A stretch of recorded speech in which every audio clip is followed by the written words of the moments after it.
guys, in this video we're going to be talking about the grand stave. In our previous two videos we looked at the treble clef and bass clef staves. These staves do not exist in isolation but are joined together by an invisible line that runs between them. The note that sits on this line is called middle C.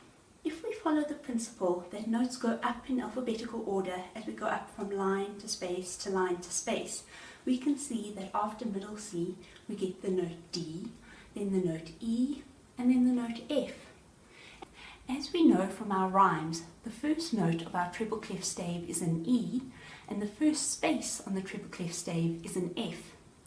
Similarly, if we go down from the middle C line to the space below and go backwards in our alphabet, we see that the space just below middle C is B, the line below that is an A, and the space below that is a G.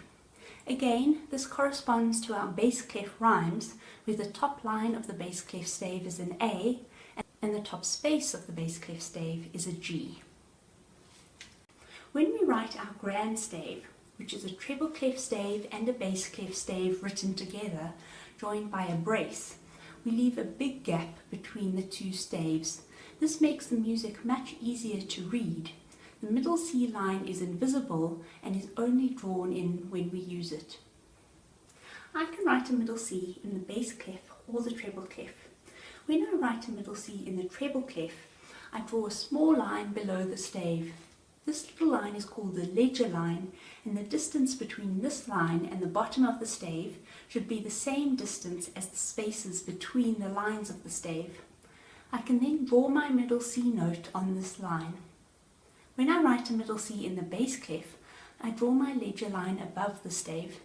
Again, the distance between this line and the top of the stave should be the same distance as the spaces between the lines of the stave. I can then draw my middle C note on this line. The two middle C's that I have drawn here are the same note but are drawn in slightly different positions depending on their clef. The two other notes you need to learn in order to complete the stave are B and D. B sits on the top of the bass clef stave and D hangs under the treble clef stave. An easy way to remember this is that B is like a butterfly perched on top of the line and D is like a droplet hanging under the line.